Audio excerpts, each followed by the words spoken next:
తెలంగాణ భాషా సంస్కృతి శాఖ ఆధ్వర్యంలో నిర్వహించబడుతున్నాయి. మేమంటే వర్క్షాప్ రెగ్యులర్ అయిపోయిందని మనకు ఏం చేస్తామంటే దీన్ని కోర్స్ వర్క్ అని చెప్పేసి ఎట్లా చేస్తామంటే ఇంటరాక్షన్. ఇప్పుడు సార్ మనకి ఒక ప్రతి ఫిల్మ్ మేకర్ కి అంటే సినిమాకి ఇప్పుడు డిఐ అనేది చాలా ఇంపార్టెంట్ టూల్ అయిపోయింది. ఇంపార్టెంట్ కదా చాలా, అంటే అది మన యొక్క క్వాలిటీ నిర్ణయిస్తుంది. కాబట్టి ఒక మంచి ప్రోగ్రామ్ చేద్దామని ఇంటెన్షన్ తోటి మేము ముందుకు వచ్చినప్పుడు ఏ ప్రోగ్రామ్ చేయాలనుకున్నా ఏ ఆర్టిస్ట్ వచ్చినా కానీ మనకు ఎంకరేజ్ చేసేది ఏకైక వ్యక్తి మనకు విషయం ఏంటంటే రెండు తెలుగు రాష్ట్రాల్లో మామూలు కృష్ణ అని ఒకరు. ఒకసారి అన్నకి స్పెషల్ అందరూ ఒకసారి థ్యాంక్స్ చెప్తాం. అండ్ కొంచెం మస్తు అయిపోతుంది కానీ చెప్తే ఇప్పుడు టైం సరిపోదు. తర్వాత మనకి ఈ డిఐ గురించి ప్రతి ఫిలిం మేకర్ కి కొన్ని ఫండమెంటల్స్ అన్న తెలిసి ఉండాలి. ఆ ఫండమెంటల్స్ ఎంత ఈజీగా చెప్పగలిగితే అంత మనకి ఈజీగా మనం నేర్చుకోవడానికి అవకాశం ఉంటుంది. ఎవరు చెప్తే బాగుంటుంది అని అనుకున్నప్పుడు Tripura, Baahubali, at the same time Ramayuddham అంటే ఒక చిన్న సినిమా కూడా అతను ఎంత మనసు పెట్టి పని చేస్తారంటే ఒక మంచి DI, at the same time ఒక మంచి డైరెక్టర్. గురుకులం ఒక ఇండిపెండెంట్ ఫిల్మ్ ద్వారా ఎన్నో అవార్డు కూడా గెలుచుకున్న శివకుమార్ గారు, వెరీ థ్యాంక్ యూ సార్. అన్న మా ఈ encourage very very thank you. నేను మస్తు చెప్తా కానీ మీరే చెప్పడం ఒక మంచి ఉద్దేశం. కాబట్టి ఒకసారి ఈ ప్రోగ్రామ్ కి చీఫ్ గెస్ట్ గా భాషా సంస్కృతి సంచాలకులు ప్రతి ఆర్టిస్ట్ కి ప్రతి ఆర్ట్ ఫామ్ కి ఒక మెయిన్ పిల్లర్ ఆర్కెస్ట్రా వేదిక రావాల్సిన కోరుతున్నాను. ఎట్ ది సేమ్ టైం మన ఇంటరాక్షన్ కి మనకి చెప్పడానికి చాలా బిజీగా ఉన్న అనగానే వచ్చిన శివకుమార్ గారికి వెరీ థ్యాంక్స్ చెప్తుంటూ సాధారణ వేదిక రావాల్సిన కోరుకుంటున్నాను. At the same time colour తో పాటు మనకి విషయం ఏంటంటే కలరిస్ట్ తో పాటు ఒక కెమెరామెన్ రిలేటెడ్ కాబట్టి ఇప్పుడు ఈ ప్రోగ్రామ్ కి కెమెరామెన్ వచ్చిన రాహుల్ వేదిక రావాల్సిన కోరుకుంటున్నాను. At the same time program coordinator ఇప్పుడు ఈ ప్రోగ్రామ్ బాధ్యత తీసుకునే రక్షిత్ కూడా వేదిక రావాల్సిన కోరుకుంటున్నాను.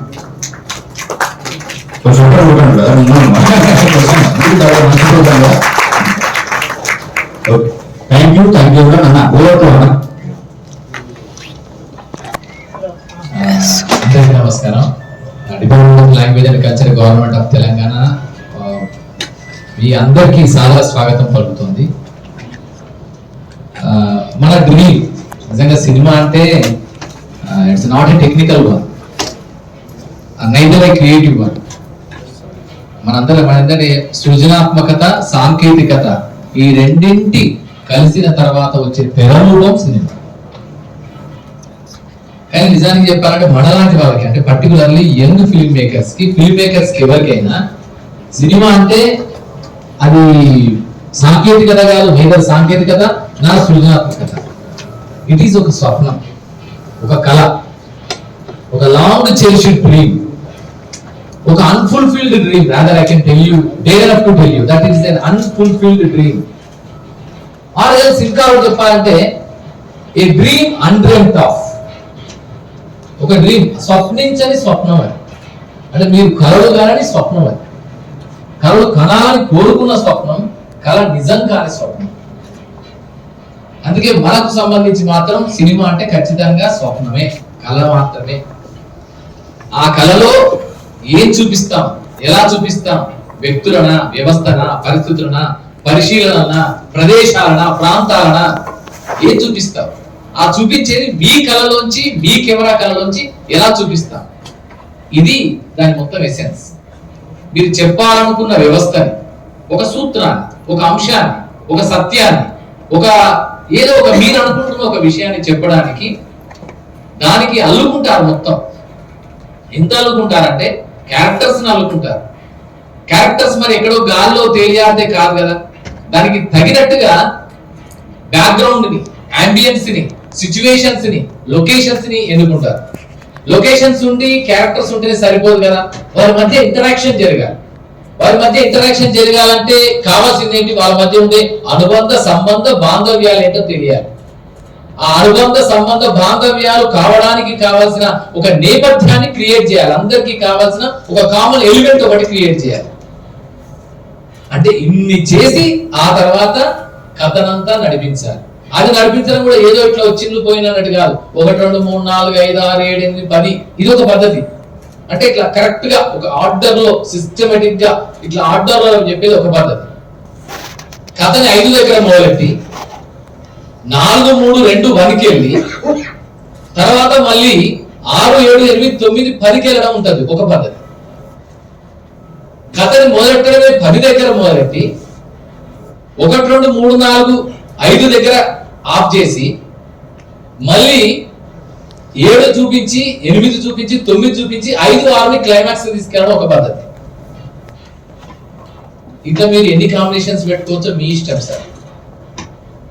అంటే నేను జస్ట్ ర్యాండమ్ గా చెప్తున్నా, మ్యాథమెటికల్ ఈక్వేషన్స్ ప్రకారం చూస్తే 1 to 10 అనే రేటింగ్ స్కేల్లో మన ఆర్డర్, లైన్ ఆర్డర్ ఎలా ఉంటుంది, సినిమాకుండే లైన్ ఆర్డర్ ఎలా ఉంటుందంటే ఎలానైనా ఉండొచ్చు. లేదంటే కనుక దానికే ఎపిసోడిక్ సినిమా లాగా, లేదా రషోమన్ సినిమాలో చెప్తారు కదా ఒక్కొక్కరి పర్స్పెక్టివ్ నుంచి, పోతురాజు సినిమాలో Kamal Haasan perspective and Abhirami perspective and Pasupathi perspective చెప్పినట్టు. లేదంటే కనుక దేవుడు చేసిన మనుషులు సినిమాలో ఏమవుతుంది, అరటి పండు తొక్క పడితే ఎలా, పడకపోతే ఎలా, ఏం జరుగుతుంది. 2 వర్షన్స్, ఒకే కథ, ఒకే పాత్రలు, ఒకే వ్యవస్థలు, 2 సన్నివేశాల్లో 2 సందర్భాల్లో ఎలా ఉంటాయి. గ్రౌండ్ హాక్ డే అని ఒక సినిమా ఉంటుంది. గ్రౌండ్ హాక్ డే అనే సినిమాలో ఒక కవరేజ్ చేయడం కోసం ఒక రిపోర్టర్ వెళ్తాడు. ఆ రిపోర్టర్ కి ఇంకొక రిపోర్టర్ అంటే చాలా ఇష్టం ఉంటుంది, ప్రేమ ఉంటుంది. ఆ సంఘటన, ఆయనతో ఉన్నప్పటి సంఘటన అక్కడ మొత్తం ఒక ఫెస్టివల్, అది ఒక వాతావరణ ఫెస్టివల్, అంటే క్లైమేటిక్ ఫెస్టివల్. అది ఆ ఫెస్టివల్ ని కవర్ చేసిన తర్వాత రాత్రి పడుతున్న తర్వాత తెల్లారికి మళ్ళీ సేమ్ డే రిపీట్ అవుతుంది. ఆయనకి గతంలో జరిగిన విషయాలు మిగతా వాళ్ళందరికీ ఎవరికి తెలియదు, సేమ్ డే అనే విషయం ఎవరికి అవగాహన రాదు, మళ్ళీ ఫ్రెష్ డే లాగానే ఉంటుంది. బట్ ఈ ఒక్క రిపోర్టర్ కి మాత్రం, హీరోకి మాత్రమే అది రిపీట్ అయినట్టు అవుతుంది. అనుకుని ఆ రిపీట్ అయిన విషయం ఎట్లా తెలుస్తుంది అంటే, ఈయన నడిచి వెళ్తుంటే, ఫుట్పాత్ మీద నడిచేస్తుంటే పక్కన నీళ్లు ఉంటే పడిపోతాడు. అప్పుడు ఒక రోజు ముందు జరిగిన కథలో తర్వాత ఇప్పుడు ఏం చేస్తారంటే తెలివిగా పడిపోతానని తెలుసుకుని పక్కకి గంతేస్తాడు. లేదా ఇంకొకసారి ఏమవుతుంది, పడిపోయే పరిస్థితి, అమ్మాయి హీరోయిన్ పడిపోయేటప్పుడు టక్కుని పడిపోతాన్ని అంతకు ముందు రోజు తనకు తెలుసు కనుక ఆమెను ఇలా పట్టుకుంటాడు. సో ఇలా these are all the things that can be happen. So story narration that is being there with you as a film maker, as a story writer, as a script writer. ఎట్లా చెప్తాం, ఎంత చెప్పామనేది కాదు, ఎట్లా చెబుతాం అనేది point ఇక్కడ. So అదే మీరు చెప్తున్నారు, ఇంకొక రకంగా చెప్తున్నారు, ఒక్కొక్క రకంగా చెప్తున్నారు, ఏ రకమైన కావచ్చు. టేక్ ది ఎగ్జాంపుల్, ఒక మంచి స్క్రీన్ ప్లే చెప్తాను. రోజా సినిమా తీసుకోండి, అంటే చాలా పాత సినిమా అయినప్పటికీ స్క్రీన్ ప్లే టెక్నిక్ పరంగా అదొక అద్భుతమైన టెక్నిక్. చూస్తే మీకు అసలు రోజా సినిమా ఫస్ట్ ఏమవుతుంది, ఫస్ట్ సీన్ ఓపెనింగే కాశ్మీర్ లో తెల్లవారుజాము పరిస్థితి. కాశ్మీర్ కొండల మధ్య, మంచు కొండల ఇంట్లో మొత్తం కూమింగ్, అటువైపు పోలీసులు, ఇటువైపు టెర్రరిస్టులు, ఇద్దరి మధ్య దాంట్లో ఒకడు దొరుకుతాడు, ఒక టెర్రరిస్ట్, పెద్ద టెర్రరిస్ట్ దొరుకుతాడు. దొరికిన అదొక ఉద్విగ్నభరితంగా కనిపిస్తుంది. ఒక 7 minutes సీన్ ఉద్విగ్నభరితంగా ఉంటుంది. మిమ్మల్ని రోజా అంటే మంచి హాయిగా ఇట్లా మంచి మల్లె పువ్వు, సో గులాబీ పువ్వు ఇట్లా ఉండి, అప్పటికే వెరీ పాపులర్ మిన్మిని పాట, చిన్ని చిన్ని ఆశ, ఆ పాట super duper hit. AR Rahman కొత్త composition, audio dumper dipper hit. దాన్ని చూసిన తర్వాత ఏమనిపిస్తుంది అంటే, అరే సంథింగ్ ఏదో మంచిగా ఉన్నా కదా, వెళ్ళేసరికి ఒకటేసారి నీకు అనుకున్న ఫ్రేమ్ కి, అంటే నువ్వు అనుకున్న అజంప్షన్ కి, ఆ ఫస్ట్ ఫ్రేమ్ కి మధ్య చిన్న డిస్టర్బెన్స్ ఉంటది. But it will engage you like anything, it will draw your attention completely into the movie. అంత ఎంగేజింగ్ వెళ్ళిపోతుంది. తర్వాత టక్కన కట్ చేస్తే కృష్ణా జిల్లా, తెలుగు వెర్షన్ లో కృష్ణా జిల్లాలో ఒక ఊరు, ఆ ఊళ్ళో జలపాతం దగ్గర మీకు మధుబాల సగం లంగాని కాస్త పై పెట్టికోట్ని సగం వరకు కట్టుకొని పాడుకుంటూ ఆడుతుంది. చూడండి, కంప్లీట్లీ ఎంతంటే ఒక ఉద్రేకభరితమైన పరిస్థితి నుంచి ఒక ఉల్లాసభరితమైన, ఉత్తేజవంతమైన, ఉత్సాహవంతమైన సన్నివేశంలోకి డ్రైవ్ చేసి ఎక్కడో కాశ్మీర్ లో జరిగే దానికి, ఎక్కడో పల్లెటూరులో జరిగే రెండింటికి మధ్య సమన్వయం చేయడం. సో ఆ narration is very very wonderful. అలాగే మీరు ఏం తెలుసుకో, Samarasimha Reddy main stream commercial format లో తీసుకుంటే సమరసింహారెడ్డి కంటే ముందు హమ్ సినిమా, అంటే ఆ ఫార్మాట్ ఆ స్క్రీన్ ప్లే వచ్చింది హమ్ సినిమా. హమ్ సినిమాలో ఏముంటుంది, ఫస్ట్ ఆయన ఏమి అసలు మస్తు భయపడుతుంటాడు, ముసలి ఆయన, పెద్ద ఆయన, ఎవరు మన అమితాబ్ బచ్చన్. ఒకవైపు గోవిందాన్ని పెంచుతాడు, ఇంకోవైపు రజనీకాంత్ పెంచుతాడు. వాళ్ళకు భార్య దీపా సాయి ఉంటుంది, రజనీకాంత్ భార్య. వాళ్ళందరూ కలిసి ఏక్ దూసరే సే కర్తే హై ప్యార్ హమ్ పాడుకుంటూ ఉంటారు. మంచిగా మేమంతా మంచి కుటుంబం, చక్కని కుటుంబం, చల్లని కుటుంబం అని పాడుకుంటూ ఉంటారు. లాస్ట్ కి వచ్చిన తర్వాత ఏమైందంటే, లాస్ట్ కట్ చేసేసరికి వీడు మామూలుడు కాదు, ఇక్కడెక్కడో చిన్నగా ఉన్నాడు, కానీ తర్వాత అక్కడ చూసరికి ముంబైలో పెద్ద డాన్ అనే విషయం అర్థమవుతుంది. అప్పుడు చుమ్మా చుమ్మా దేదే పాట కిమి కట్కర్ తోని మొత్తం సూపర్ హిట్ పాట. అక్కడ మొదలైన ఫ్లాష్ బ్యాక్ లో. సో ఈ టెక్నిక్ అవుతుంది అంటే, నీకు హాఫ్ సినిమా వరకు కూడా రివీల్ కాకుండా ఉండి, ఆ తర్వాత రివీలేషన్ ద్వారా ఒక అనుభూతిని ఇవ్వడం, ఒక రసానుభూతిని, ఒక ఆశ్చర్య ఉద్విగ్న విస్మయ అనుభూతిని ఇవ్వడం అనేది ఆ స్క్రీన్ ప్లే టెక్నిక్ లో ఫాలో అయిన సూత్రం. సేమ్ అదే సూత్రాన్ని సమరసింహారెడ్డి నుంచి మొదలుకొని బాలకృష్ణ సినిమాలు అన్నింటిలో అదే ఇప్పటికీ అదే ఉంటది. అంటే ఫస్ట్ ఏముంటది, మామూలుగానే ఉంటాడు, వచ్చి డాన్స్ మాస్టర్ ఉంటాడు, లేదా వంటలోడిగా ఉంటాడు, లేదా హోటల్లో ఉంటాడు, అయ్యో తిట్లు పడుతుంటాడు, అది అవుతుంటాడు, ఇది అవుతుంటాడు. లాస్ట్ వచ్చేసరికి ఓ పెద్ద డీజీపీ అంటాడు, వచ్చేసి ఇప్పుడు రాత్రి ఎవడా ఇంతగానో ఇబ్బంది పెడుతున్నాడు ఎవడన్నప్పుడు ఆ డీజీపీ వస్తాడు. డీజీపీ వచ్చి ఇటు తిరిగేసరికి ఇటు చూస్తాడు, ఇటు చూడగానే చూసేసరికి వాడు చేతులు ఎత్తి నమస్కరిస్తాడు. అక్కడ ఇంటర్వెల్ బ్యాక్.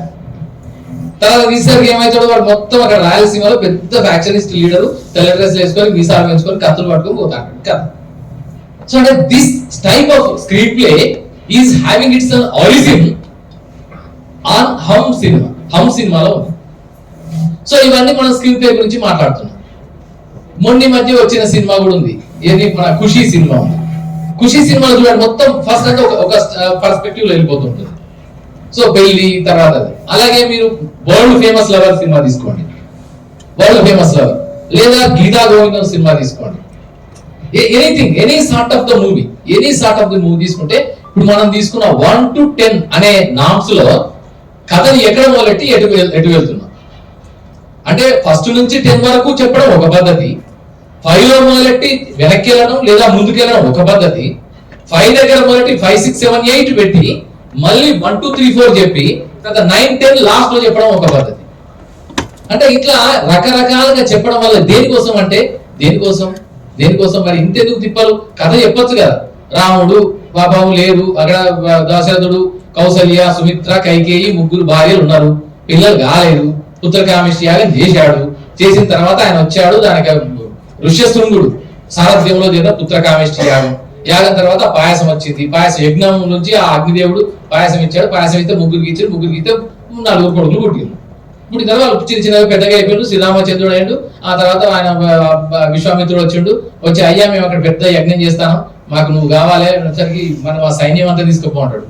సైన్యం కింద నాకు వద్దు, మీ బిడ్డలు కావాలి, కొడుకులు కావాలి, ఇద్దరే కావాలంటాడు. ఆ ఇద్దరిని పట్టుకుపోయి మొత్తం రాక్షసులంతా నిర్చించిండు. తర్వాత వస్తూ అక్కడ సీతాస్వయంవరం జరుగుతుంది అక్కడ జనకపురిలో అనగానే వెళ్ళేసి ఆ కోసల రాజ్యంలో అనేసరికి వెళ్ళి సంథింగ్ ఏదో శివధనుస్సుని ధనుర్భంగము చేసి ఆమె స్వయంవరం, సీతా స్వయంవరం పాల్గొని పెళ్లి చేసుకోవడం వస్తుంది. ఇది కథ, ఇది అయిపోయింది. ఇట్లా చెప్పడం పద్ధతి. మీరైతే దీన్ని ఈ రామాయణం కథనే ఎవరెవరు ఎట్లా ఎన్ని రకాలుగా చెప్పొచ్చు, అద్భుతంగా చెప్పొచ్చు కదా. షోలే సినిమా చెప్పొచ్చు, ఇదే ఇప్పుడు నేను చెప్పిందంతా షోలే సినిమానే. Sholay cinema is an completely adaptation of Ramayana. ఏంటి అక్కడ సంజీవ్ కపూర్ ఉన్నాడు, సంజీవ్ కపూరేనా సంజీవ్ కుమార్ ఉన్నాడు. సంజీవ్ కుమార్ అక్కడ ఏదో ఊర్లో ఉన్నాడు, పాప రాంపూర్ లో ఉన్నాడు. రాంపూర్ లో ఉంటే ఏమైంది, అక్కడ వాళ్ళందరూ వచ్చి గబ్బర్ సింగ్ టీం అంతా బందిపోట్లు అందరూ వచ్చి ఆ ఊర్లంతా దోపిడీ చేస్తున్నారు. లాస్ట్ కి ఆయన 2 చేతులు కూడా తీసేసిండు, ఆయన జైల్లో పెట్టినందుకు 2 చేతులు కూడా తీసేసిండు. ఏం చేసిండు ఆయన, వచ్చేసి వీళ్ళని తట్టుకోవాలంటే ఈ డాకూస్ అంటే బందిపోట్లను తట్టుకోవాలంటే మనం చేయాల్సిన పని ఏంటంటే ఆయన కావాలి, జైలర్ పోలీసు సహాయం కావాలనుకున్నాడు. అని వచ్చాడు జైలర్ దగ్గరికి వచ్చి ఏమడిగిండు, మొత్తం పోలీసులను అడగలే, ఇంకా 2 దొంగలు కావాలన్నాడు. వీరు అంటే జై, ఆ 2 దొంగలు కావాలి, 2 దొంగలు. అక్కడ ఏమన్నాడు, అక్కడ విశ్వామిత్రుడు, నాకు నీ సైన్యం వద్దు, నీ రథ గజ దురగా పదాతి దళాలు ఏవి వద్దు, నాకు కావాల్సింది 2 నీ కొడుకులు మాత్రమే, రామ లక్ష్మణులు మాత్రమే కావాలన్నాడు. సో అటనే ఈయన కూడా 2 తీసుకొని వచ్చాడు. ఆ 2 వచ్చి ఎక్కడికి వచ్చిండ్రు, ఈ రాంపూర్కి వచ్చిన తర్వాత ఆ బందిపోట్లు ఎవరు అంటే మొత్తం రాక్షసులతో సమానం వచ్చిండు. కానీ తన వృత్తినే తన ఇంటి పేరుగా, తన మొదటి పేరుగా మార్చుకొని ఎవరు సినిమా ఇండస్ట్రీలో ఎవరిని అడిగినా ఏమంటారు అంటే కలరిస్ట్ శివ అంటారు. ఏం శివ, కలరిస్ట్ శివ అని పాపం ఆయన ఇంటి పేరు మేమందరూ మర్చిపోయారు, నాకు కూడా గుర్తులేదు అసలే ఇంటి పేరు. కానీ దట్ హ్యాస్ బికమ్, అది గొప్ప. ఏ పని అయితే మనం చేస్తున్నామో, ఏ వృత్తిలో అయితే మనం ఉన్నామో, ఆ వృత్తి మన ఇంటి పేరుగా మారడం కన్నా మించిన గొప్ప తృప్తి ఉండదు. అలాంటి ఒక అత్యంత అద్భుతమైన novel new age technician colourist Shiva. So Shiva మన ముందుకు వచ్చాడు. శివ మొత్తం డిజిటల్ ఇంటెలిజెన్స్ సంబంధించిన ఆ న్యూయాన్సెస్ ని, సటిలిటీస్ ని, టెక్నిక్స్ ని, టెక్నికాలిటీస్ ని, టెక్నాలజికల్ అడ్వాన్స్మెంట్స్ ని, ఇప్పుడు మళ్ళీ ఇంకోటి ఆర్టిఫిషియల్ ఇంటెలిజెన్స్ వచ్చిన తర్వాత ఎన్నో అద్భుతాలు మనం చూస్తున్నాం. విజువల్ పరంగా లేని అద్భుతాలన్నీ మన కళ్ళ ముందు సాక్షాత్కారం అవుతున్నాయి. ఎక్కడెక్కడికి వస్తున్నారు. సరే డీప్ ఫేక్ లాంటి ఒక దుర్మార్గం జరుగుతుంది, అది వేరే విషయం. కానీ పాజిటివ్ గా మలుచుకునే వాళ్ళ గురించి మనం మాట్లాడుతున్నాం. ఒక స్వప్నాలు మనం మొదలు పెట్టింది అంటే ఒక స్వప్నం దగ్గర మొదలెట్టాం. సినిమా మేకర్ అంటేనే ఒక స్వాప్నికుడు, కలలు కనేవాడు, ఒక డ్రీమర్. ఒక డ్రీమర్ చేస్తున్న ఒక స్వప్నాన్ని ఆర్టిఫిషియల్ ఇంటెలిజెన్స్ ద్వారా ఇప్పుడు అన్ని సాకారం చేసే దిశగా ఎక్కడెక్కడ రేర్ కాంబినేషన్, ఊహించని కళల సామ్రాజ్యంలోకి మనం తీసుకెళ్లగలిగే ఒక అద్భుతాన్ని ఏఐ చేస్తున్న క్రమంలో ఈ డిఐ, ఇప్పుడు ఏఐ, మన డిఐ గురించి మాట్లాడుకుంటున్నాం. ఏఐ గురించి కూడా అది రావడం వల్ల మనకి ఏ విధంగా ప్లస్ అవుతుంది, సినిమాకి ప్రేక్షకుడికి మధ్య ఒక ఫీల్ ఏ మేరకు, ఆ అనుభూతి ఎంత గొప్పగా వస్తుంది. అనుభవం వేరు, అనుభూతి వేరు సార్. ఇక్కడ you must make a note of it.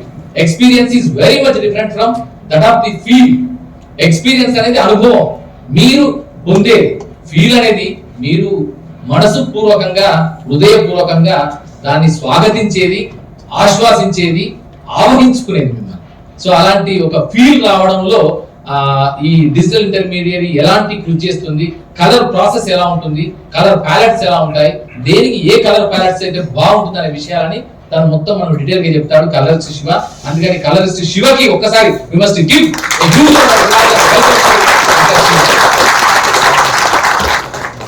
అలాగే సరే ఉన్న ఫిల్మ్ ఉంటే దాన్ని కలరైజ్ చేస్తాం, మరి ఫిల్మ్ ఉండాలి కదా ఫస్ట్.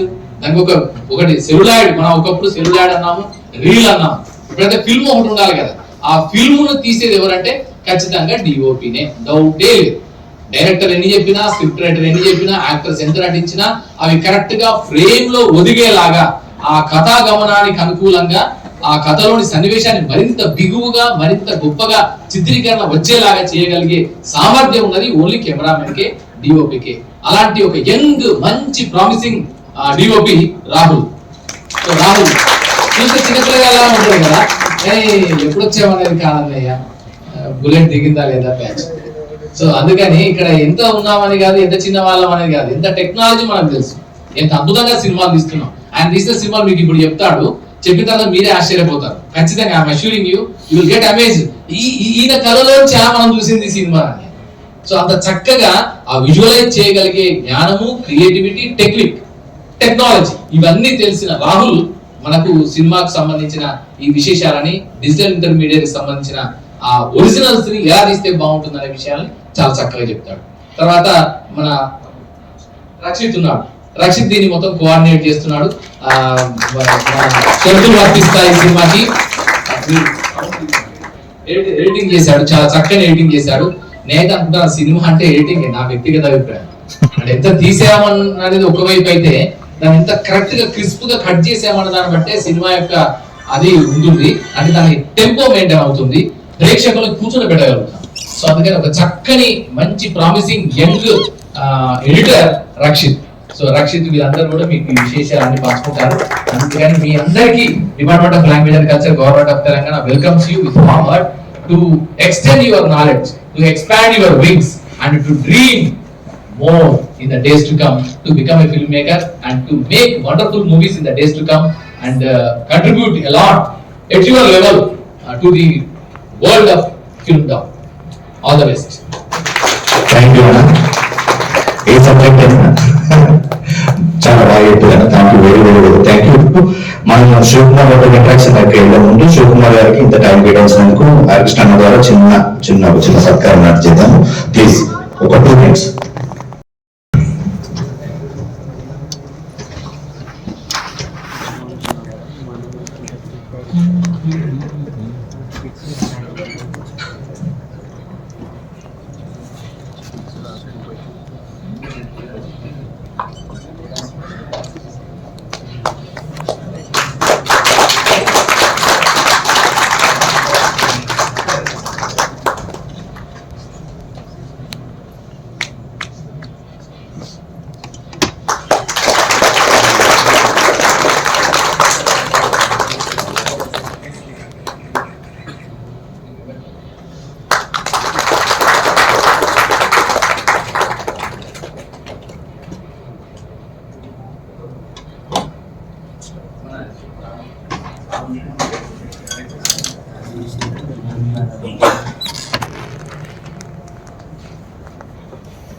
దొరకలేదు. సో దాని తర్వాత నేను డిసప్పాయింట్ అవ్వకుండా నాకు వచ్చిన data entry, Telugu data entry నేర్చుకుని, తెలుగు టైపింగ్ నేర్చుకుని ఒక ప్రెస్ లో డేటా ఎంట్రీ వచ్చింది. అక్కడ ఆపర్చునిటీస్, నాకు ఫోటో కలెక్షన్ వస్తే కలర్ ఫోటోస్ కలెక్షన్ అక్కడ నేర్చుకుని చేసి దాని తర్వాత ఈ సినిమాకి వచ్చాను, విఎఫ్ఎక్స్ ఆర్టిస్ట్ గా వచ్చాను. సో విఎఫ్ ఆర్టిస్ట్ గా నేను వచ్చిన తర్వాత నాకు పనిష్మెంట్ గా నేను కలుస్తాను, నాకు పనిష్మెంట్ వేసాను. యాక్చువల్లీ నేను విఎఫ్ఎక్స్ ఆర్టిస్ట్ గా పనికిరాని చెప్పి, నేను పని చేయగలని చెప్పి ఒక డమ్మీ డిపార్ట్మెంట్ ఉండేది. ఆ కాలంలో చెప్పి నెగిటివ్ ఉన్న కాలంలో డిజిటల్ ఆప్టికల్స్ డిపార్ట్మెంట్ ఉంది. ఆ డిపార్ట్మెంట్ లో నేను వేస్తే అది నాకు వరమైంది. ఈ రోజు నేను మీ ముందు నిలబడి మాట్లాడడానికి కారణం ఆ రోజు నాకు ఇచ్చిన పనిష్మెంట్. లేకపోతే ఇప్పుడున్న వేల మంది విఎఫ్ఎక్స్ ఆర్టిస్ట్ లో నేను ఒకటి ఉండేవాడిని. సో ఆ పనిష్మెంట్ చేసిన వాళ్ళందరికీ నేను ఈరోజు thanks చెప్పుకుంటున్నా.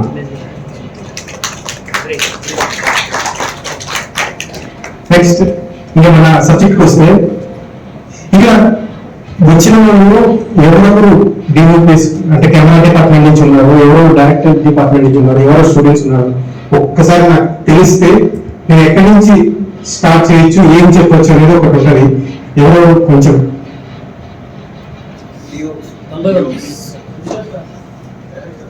Direction department, okay students, okay DOPs. మా బాస్ ఎందుకంటే కలరిస్టిక్ బాస్ వచ్చేసి డిఓపీ, ప్రతిదానికి లిమిటేషన్స్ ఉంటాయి. మా బాస్ దగ్గర ఉన్నప్పుడు వాళ్ళు జాగ్రత్తగా పెట్టుకొని మాట్లాడాల్సి ఉంటుంది.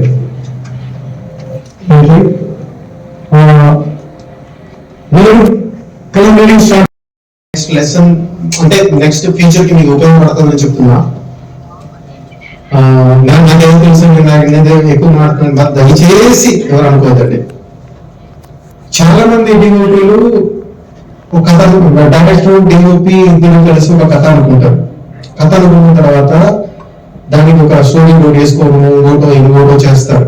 చేసుకున్న తర్వాత మనం లొకేషన్కి వెళ్ళిన తర్వాత మనం ఏదైతే మైండ్ లో విజువలైజ్ చేసుకున్నామో అది ఉండదు. అక్కడ ఉన్నప్పుడు అక్కడ ఏదైతే ఉందో దాంట్లో ఆ లిమిటేషన్స్ లో తీయాల్సి ఉంటుంది. సో దట్ ప్రొడ్యూసర్ మనకి లంకింగ్ ఒక రోజు ఇస్తాడు, మరుసటి రోజు రావు, ఇంకొక రోజు అంతకంటే ఎక్కువ వస్తాయి, అసలు ఇంకొక రోజు కెమెరా కూడా మారిపోతాయి. ఒక రోజు వచ్చిన కెమెరా ఇంకొక రోజు రాదు. సో ఇట్లాంటి కండిషన్స్ లో వచ్చినప్పుడు మనం ఏదైతే చేయాలనుకుంటున్నామో దానికి స్ట్రిక్ట్ అయిపోయి చేయటం ఒకటి, లేదు కాంప్రమైజ్ అయిపోయి చేయటం ఒకటి. అలా వచ్చిన తర్వాత డిఐ రూమ్లో నేను ముందు చెప్పినట్టుగా ఏదైతే వరస్ట్ షాట్ ఉందో దాని సెన్స్ ఏంటి, ఆ సీన్ యొక్క సెన్స్ ఏంటి, ఏ క్యారెక్టర్ ని మనం చెప్పాలనుకుంటున్నాం, ఏ ఎమోషన్ ని కలర్ ద్వారా నేను ఇండియన్స్ చేయాలనుకుంటున్నా అనేది మైండ్ లో పెట్టుకుని కలర్ గ్రేడింగ్ చేస్తే బాగుంటుంది. కానీ 99% వాళ్ళు వచ్చి అప్పుడు యూట్యూబ్ ఓపెన్ చేసి ఒక కలర్ ఒక షార్ట్ తీస్తారు, అవతారంలో షార్ట్ తీస్తారు, ఇది ఈ కలర్ నాకు కావాలంటారు, కానీ ఈ కలర్ అక్కడ రాదు. అక్కడ ఆర్గ్యుమెంట్స్ జరుగుతుంది. అంటే ఇదొక పద్ధతి. అంటే నేను 2 పద్ధతులు చెప్పాను. ఒకటి ప్లగ్గిన్ వేసుకుని నియరెస్ట్ గా ఏది అద్భుతంగా ఉంటే అది చేసుకోవటం ఒక పద్ధతి. ఆ క్యారెక్టర్ ఎమోషన్ ఏంటి, క్యారెక్టర్ ఏం చెప్తుంది, నువ్వు కలర్ ద్వారా ఏం చెప్పాలనుకుంటున్నావు అనే దాన్ని బట్టి చేసే గ్రేడ్ గురించి మాత్రమే మాట్లాడుతున్నా. బ్యూటిఫై చేసే గ్రేడింగ్ గురించి నేను చెప్పట్లా. ఒక ఎమోషన్ ని నేను చెప్పాలి అంటే ఆ ఎమోషన్ కి నేను ఎంత ఎన్హాన్స్ చేయగలను, విజువల్ గా కలర్ వైజ్ గా ఎంత ఎన్హాన్స్ చేయగలను అని వచ్చినప్పుడు యూట్యూబ్ లోని అది ఉండదు. రెఫరెన్సెస్ చాలా తీసుకోవచ్చు. అంటే మీరు ఏదైతే షూట్ చేయాలనుకున్నప్పుడు ఏదైతే మైండ్ లో ఉంటుందో అది ఇస్తే కలరిస్ట్ కి చాలా యూస్ఫుల్ ఉంటుంది. అప్పుడప్పుడు వచ్చి రీసెంట్ గా ఇంకోటో కాకుండా మీరు డైరెక్ట్ సీన్ చెప్పినప్పుడు మీ రెఫరెన్సెస్ తీసుకొని పెట్టుకుంటారు కదా, ఆ రెఫరెన్సెస్ ఇస్తే దాంట్లో నుంచి అట్లీస్ట్ 50 to 60% రీచ్ అవ్వగలరు కలెక్టర్స్. ఆ రెఫరెన్స్ ఇస్తే బెటర్. ఓకే, ఇదే ట్రిపులర్ కానీ బాహుబలి కానీ రామ్ గోపాల్ వర్మ తీస్తే ఇంకొక విధంగా కలర్స్ ఉంటాయి, సందీప్ రెడ్డి తీస్తే ఇంకొక విధంగా ఉంటాయి. అంటే నేను ఏమనుకుంటానో అదే నా కలర్స్. దీంట్లో ఇది బాగుంది ఇది బాగుంది అని చెప్పలేదు, అది సబ్జెక్టివ్. మనలో ఉన్న ఒరిజినల్ ఇది బయటికి వస్తుంది.